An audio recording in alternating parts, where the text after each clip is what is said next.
Good afternoon, everybody. Vanessa Kim here. Thank you for coming and joining me again. Today I'm talking about how you can figure out your Kibbe body type, or get closer to figuring it out by understanding some of the bone structure and flesh on top of the bones of your body.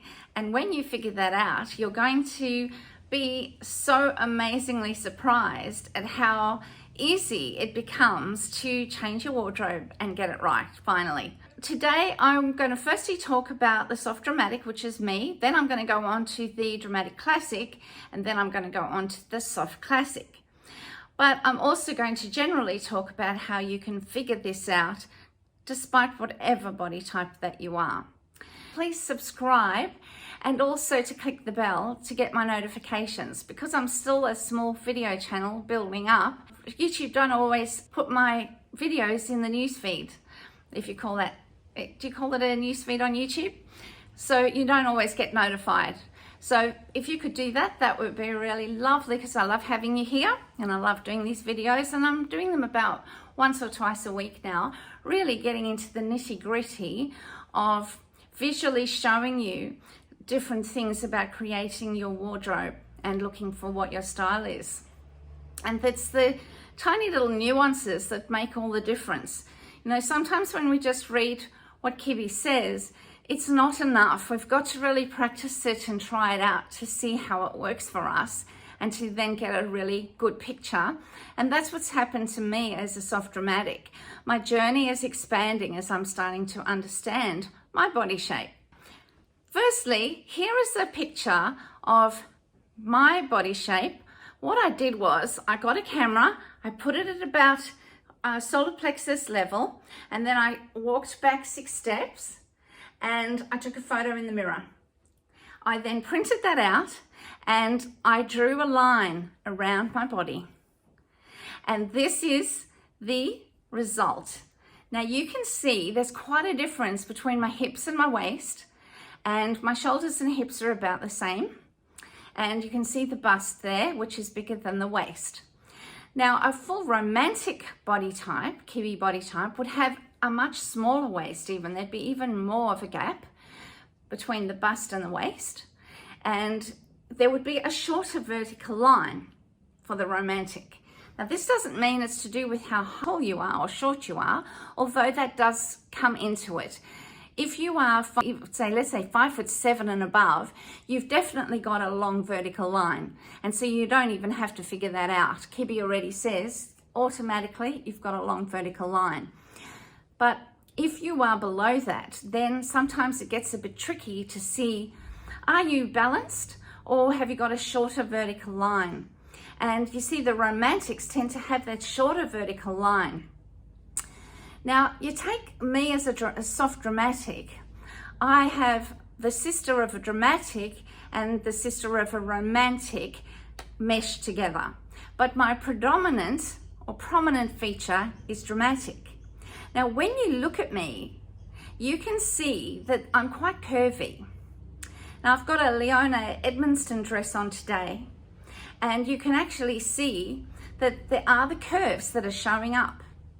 But if you look closer, you'll actually see that my bone structure is a T.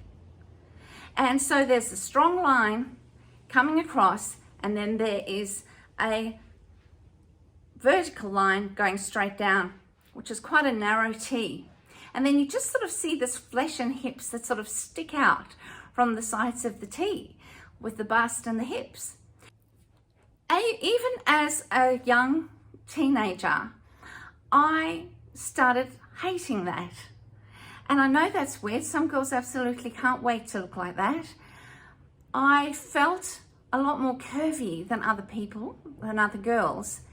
And somehow I felt that was bringing attention to me, which I wasn't ready for. And I didn't like it. I didn't like the male gaze on me. It made me feel very uncomfortable, because I think I was still quite young when that started happening, 11 and 12. And I felt really embarrassed about my curves. And I found photos going back till when I was about 10 or 11.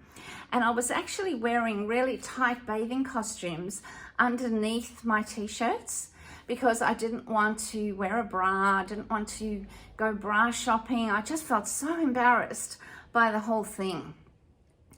And so I think in some ways that I've hidden my curves, or, you know, as I got older, I didn't mind my curves, but then when I put flesh on them, then it was again, oh, this is just all too much. It affected the way that I've looked at my self-image, and this would then also play out into food because I'd feel upset about that. So this is some deep psychotherapy work that I've come into ever since I figured out my Kibbe body type, because when I figured out I was a T-shape, you know, that was hard to see, and you can see why when the curves are quite prominent. I understand why I was so confused in my shopping, because one day I would be looking for things that were quite dramatic, and a dramatic would wear maybe a long suit with a jacket and a bit of a masculine kind of suit, and I might wear a bralette underneath, and I would feel, yeah, that's me. But then I'd get home and I'd put it on and I'd say, oh, but my curve, like, flesh is just sticking out in the wrong places and it's messing up that long line. And so I'd get despondent with that and think, no, that's not right for me. And then I'd go and look again at the shops and I'd choose something that was on the romantic lines. So I'd land up having a shorter kind of dress. And in fact, even in the last haul that I did, fashion haul, and I'll put a link below if you haven't seen that one yet, but even in that fashion haul with Boohoo and Chic and Camilla, there are a couple of dresses from Chic that actually are too short and they verge on being romantic. And so the long line is something that I have not focused on, and even after a few months of doing this Kibbe styling, I still hadn't got how important it is to have the long line and in the dresses and not to have them short. Because you see, the romantic has a shorter vertical line. So when you do your body shape as a romantic and you draw it, you just draw it to your knees, by the way, you'll see it'll look short. Now, that means that when you wear a dress as a romantic, you would be wearing it to your knees or above your knee, and that would look right on you. But you put that onto me, and I look like I'm squashed into something that's not quite right for me. And so especially with the frill, and even if it's a wrap dress, like this is a wrap dress, but it's very tailored, kind of elegant and smooth. It doesn't have a lot of ruffles on it. It's just got a few folds. But when you start to do the big ruffles and the frills and the shorter dress coming around, what's happening is you're creating this shorter line on a longer line. It looks weird. And that's why I've never felt right. Either I've been wearing dramatic lines or I've been wearing romantic lines. When I've been wearing dramatic lines, I've probably got it closer to who I was. But I hadn't understood that I needed to adapt my curves into the picture. And that means respecting them. And respecting them means that I'm going to have a T-shape and I'm going to have some circular things coming out of the vertical line of the T. Do you know what I mean? And this is a huge eye-opener to me, because all of a sudden, I don't hate my body. I was like, okay, this is what I'm supposed to do. I am supposed to dress as a T with things coming out of the T, like circles. All along, I was trying to do one or the other, and I couldn't get it in my head that it had to be both. Now, I've only been able to express that now. You've heard my videos. I've probably done maybe 8 videos now, and I've somehow expressed it a little bit, but I've never been able to be clear with you and say that is what we have to do. We have to wear a dress or a top or a pantsuit or something that gives us the T and accommodates the curves. And when we've got both those things present, then we have created the perfect look of who we are. And so when I look back now on the dress that I wore to my nephew's wedding, I can see it's a strong, straight, long vertical line, and then it's got the curves because the material is flexible enough to be able to create the curves. And this I can't stress enough. If you're a soft dramatic and you haven't thought of that yet, I hope that this is like, whoa, to you, because it was to me. And if you've already got it, I'm so happy for you. You must have an amazing wardrobe.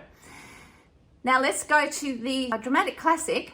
Dramatic Classic is actually my sister-in-law, and she sent me some of her photos. Bless her soul, beautiful, beautiful girl she is. I did a drawing over her body, and I noticed that there was a very small space when I did a vertical line down, that there was a very small space between her bust and her waist, and also between her shoulders and her waist, and her hips and her waist.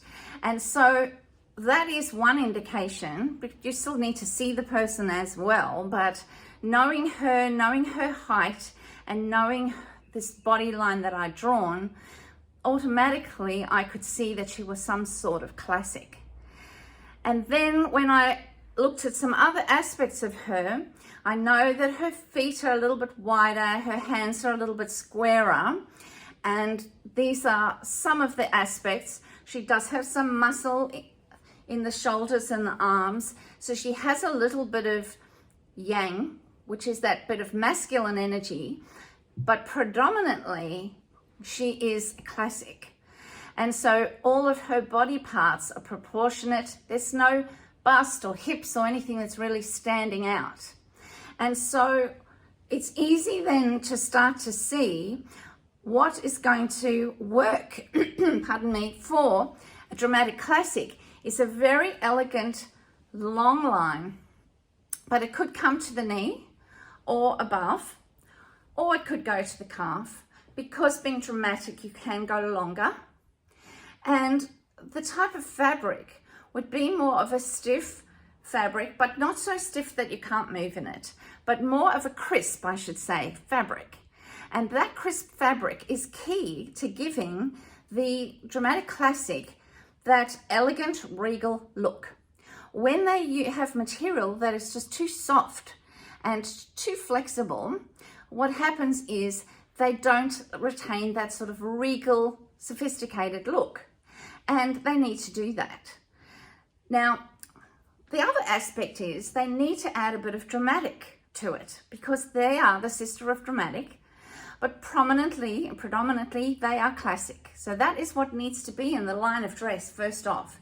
You could have a long, simple line dress, and then you can start adding some of those dramatic aspects to it. The fabric itself, being quite a crisp fabric, is going to be the dramatic anyway. And then you can add like a crisp bow, but not a big bow. Or you can add cuffs or collars, and they need to be crisp. So you're not going to put soft, lacy ruffles, because you don't have the romantic if you're a dramatic classic. So you need to add dramatic accessories in order to be able to carry off this combination. But as long as you are looking predominantly classic in terms of that regal line going down, with nothing with big sleeves and nothing with big peplum tops or big flary dresses, if you have got that going for you, then that's space one. Now, the soft classic is my sister, and she sent me a photo. I drew the lines over her, and I told her, you know what, you're Grace Kelly. And she said, no, I can't see that. I said, yeah, you are. I did a picture. I took a photo of I took a screenshot of Grace Kelly in a bathing suit. I drew a line around Grace Kelly's body. I drew a line around my sister's body. They were both the same height photo. And then I superimposed Grace Kelly's line over my sister's line. You're not going to believe it. They are practically identical. Can you believe it? My sister is Grace Kelly incarnate. I'm very jelly. Imagine that. That's your icon, Grace Kelly. I mean, you've got it all sorted. Just go look what she wears, copy her. You've still got to find your own style within things, but I mean, Grace Kelly, goodness me, how amazing. Then again, soft dramatics are Sophia Loren. Dramatic classics, Jacqueline Onassis. Oh, wow. I said that to my sister-in-law, Jacqueline Onassis. She said, I love her. So go look at her clothes. Go look at what she wore and get some ideas. You can see Jacqueline Onassis with the big sunglasses. You know, that's the masculine element, adding that bit of largeness and then still maintaining that real classic dress, classic little bag, classic shoes. Whoa. Now my sister needs to add lace to her tops. So she's also got a similar line to my sister-in-law with the classic regal lines. She can go out a little bit because the romantic can go out. It's got the width. It's got a little bit of width on the hips. So she can go out and she can have the hems to her knee or just above. And then add those romantic elements. So some lace, some bows, you know, trimmings, and pretty little bow earrings, and just adding those little bit of romantic elements to it. Anyway, I hope this helps, and I'll see you in the next one. Please subscribe and click the bell, and you'll be notified for my future videos. Put any questions or anything you'd like to see below in the comments. Love your support. Thanks a lot. Bye.